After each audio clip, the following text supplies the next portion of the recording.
From Hollywood, it's time now for... Johnny Dollar. This is Max Lancer, Mr. Dollar, DA's office. Oh? The coroner tells me you're cutting yourself in on this Jonathan Wells thing. I'm representing the insurance company. Wells carried a $50,000 policy payable to his widow. Yeah, so I hear. What about the autopsy? Any results? Not yet. The coroner's still working on it. I understand it was Wells' daughter who called you fellas in on this case. Yes, on the advice of her family doctor. I know. I talked to him. Only his version puts a different slant on things. What do you mean? Well, he thought she was suffering from temporary hysteria. He was only trying to calm her. He didn't think she'd really fly back to Hartford and stir up a mess like this. I see. Her father's sudden death must have been quite a shock to her. It may have caused her to imagine things. Things like murder? Maybe. It's possible, anyway. What do you think? I think I'll wait for the results of that autopsy, Mr. Lancer. I'll keep in touch.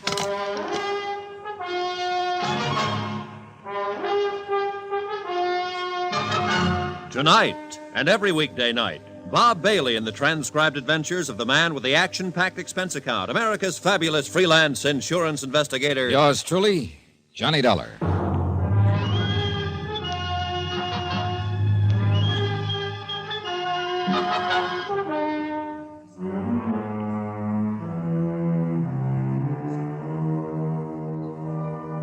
From Special Investigator Johnny Dollar to the Home Office, Northwestern Surety Company, Hartford, Connecticut.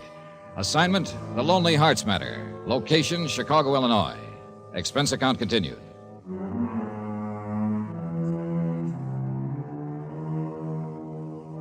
Item 6, $2.10 for a late lunch at my hotel. I finished it, went up to my room, and started trying to fit the few facts I had into some kind of a pattern that made sense. Max Lancer at the DA's office might be right. Maybe it was nothing more than just hysterical suspicion. And she'd admitted herself that she was hurt and jealous when he married Mabel Burke. Sudden death could still be natural death. And yet, all I could do at the moment was wait for the results of that autopsy. Yeah? Mr. Dollar. Who is it? It's me, Norma Wells. Oh, all right. Just a minute. Come in, Miss Wells. Oh, thank you. What's wrong? I'm scared. Of what? I don't know exactly. Oh? Well, here. Run over here and sit down. Oh, thank you. Yeah. Oh, what do you mean you don't know exactly? Could I be losing my mind, Mr. Dollar? If you were, you'd be the last one to think so. Now tell me what's happened.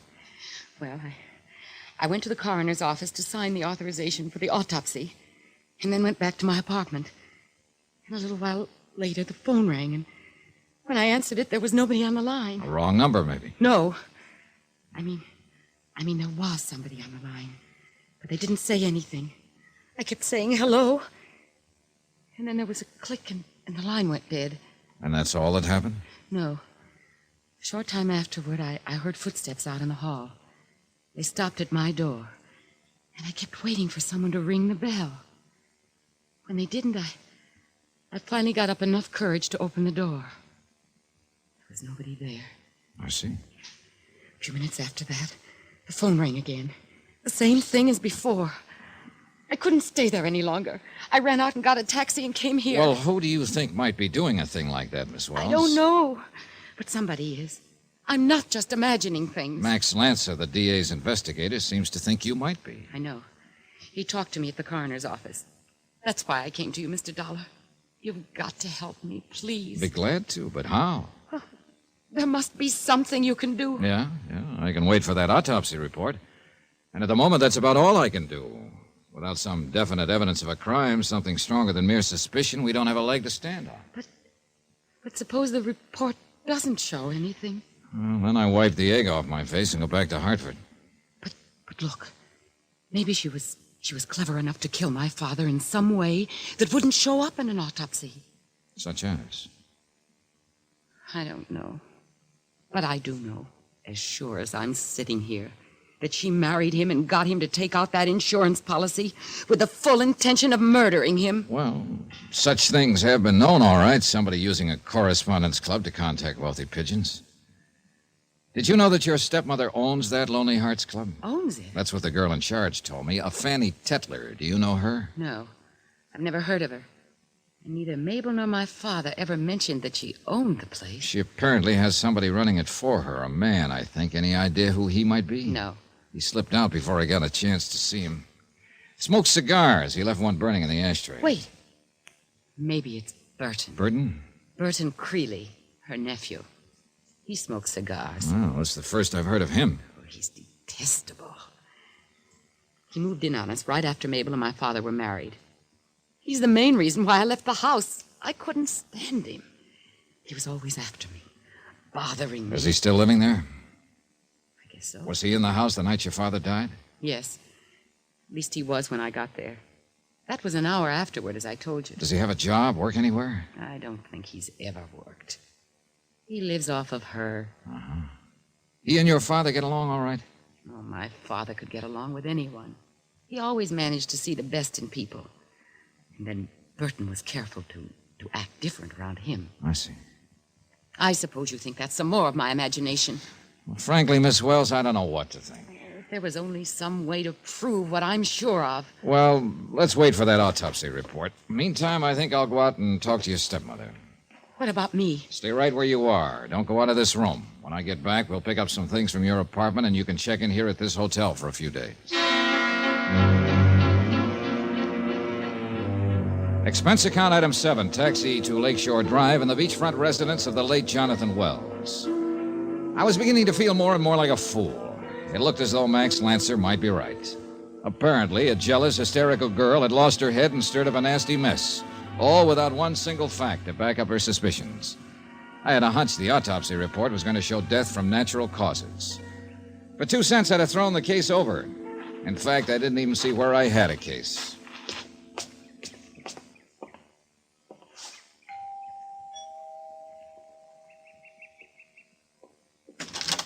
Good afternoon, young man. How are you? How do you do? Are you Mrs. Wells? Yes, that's right. Is there something I can do for you? My name is Dollar, Johnny Dollar. I'm representing the company that holds the insurance policy on your late husband's life. Oh, well, you must be mistaken. Mr. Morningby represents that company, young man. Mr. Matthew R. Morningby. Mr. Morningby is the local agent. I'm from the home office in Hartford, Connecticut. Oh, I see. Yes, I have my credentials right here if you'd like to see. Oh, no, that isn't necessary. I always judge people by their faces. And you have an honest face, Mr. Dollar. Thank you. I wonder if I could ask you a few questions, Mrs. Wells. Well, I suppose so. I know this must be painful for you, and I'll try to be as brief as possible. Oh, well, now, don't you worry about me. I'm all right. Of course, I miss Jonathan and all that. He was a terribly nice man, terribly. But I think of death as just being a doorway to a greater and more glorious life. Well, that's one way of looking at it. You just come right in, young man, and ask all the questions you're a mind to. Thank you. You come right in here, and we'll sit down and have a nice chat. Oh, this is a very attractive house, Mrs. Wells. Oh, yes, I think so, too. Jonathan built it years ago. He and his first wife lived here, you know. Of course, I've changed the drapes and things. Just some of the little things sit right down there now. Thank you. And his daughter, too. She lived here the first month we were married, and then she moved into town. Oh, a strange little thing, really. Sort of nervous and irritable. I've met her, Mrs. Wells. Oh, well, then you know what she's like. Oh, it's too bad, too. Would you like some tea and cookies, Mr. Dollar? No, thanks. That's one thing Jonathan wouldn't miss for the world. His tea and cookies at 4 o'clock every afternoon. Every afternoon. Oh?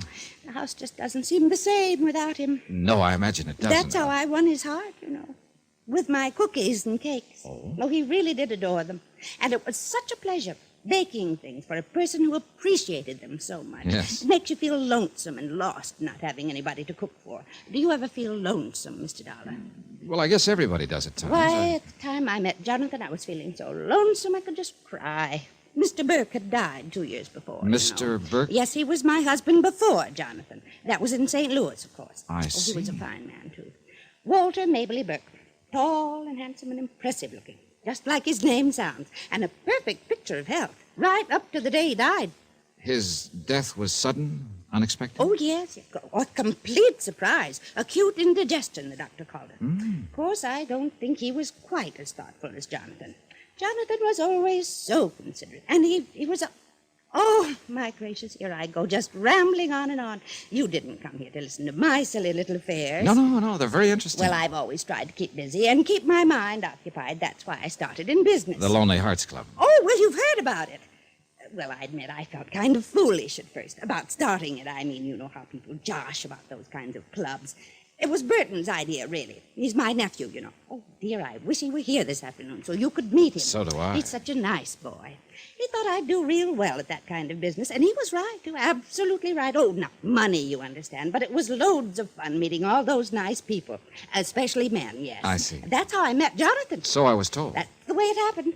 He wrote into the club, and I sent him my picture, and that's what started it. I remember when Burton showed me the letter, he said, Aunt Mabel, this one sounds like your kind of man, and he certainly was, too. Does Burton help you with the club? Oh, well, he runs it, really. He's such a sweet boy, and he works so hard. I just don't know what I'd do without Burton. I don't know what I'd do. Yes, I imagine he's a great comfort to Oh, you. you have no idea, Mr. Darling. I suppose not. Well, I guess I'd better run along, Mrs. Wells. It's been such a pleasure talking with you. It seems like young folks nowadays don't often have the gift for conversation the way they did in my time. Well, things move faster today. Well, I certainly hope that company of yours moves fast, young man. Well- I have to start house hunting, you know. The estate and everything goes to Jonathan's daughter, and all I have is the insurance. Yes. Oh, it's such a bother, Mr. Dollar. The funeral and moving and all the details. Seems like I just have the worst luck with my husbands.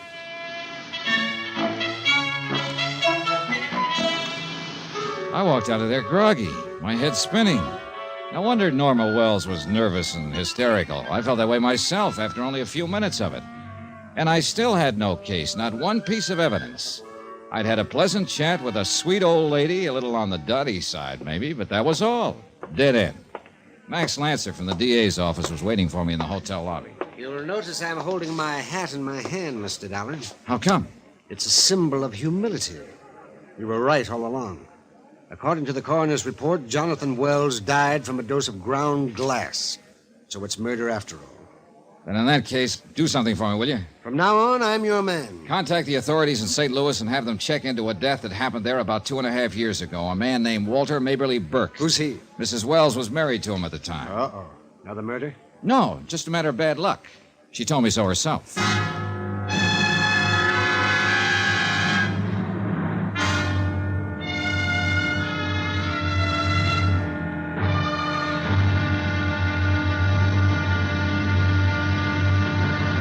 Now here's our star to tell you about tomorrow's intriguing episode of this week's story. Tomorrow, a strange attack, a scared girl, a hunt in the dark, and 13 knots make a noose. Join us, won't you? Yours truly, Johnny Dollar.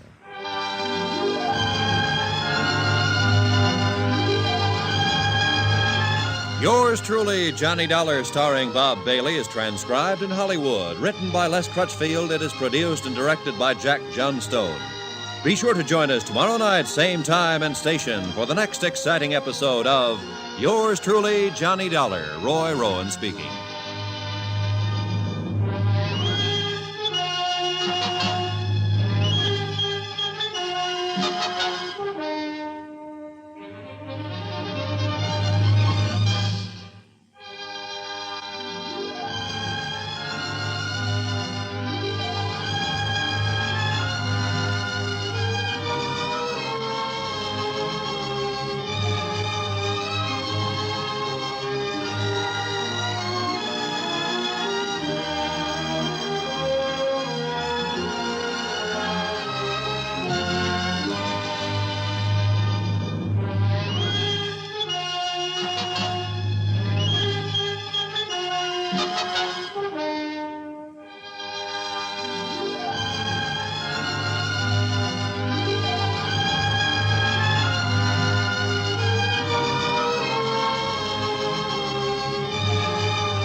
You've been listening to the OTR Gold Network. Find more classic radio at otrgold.com.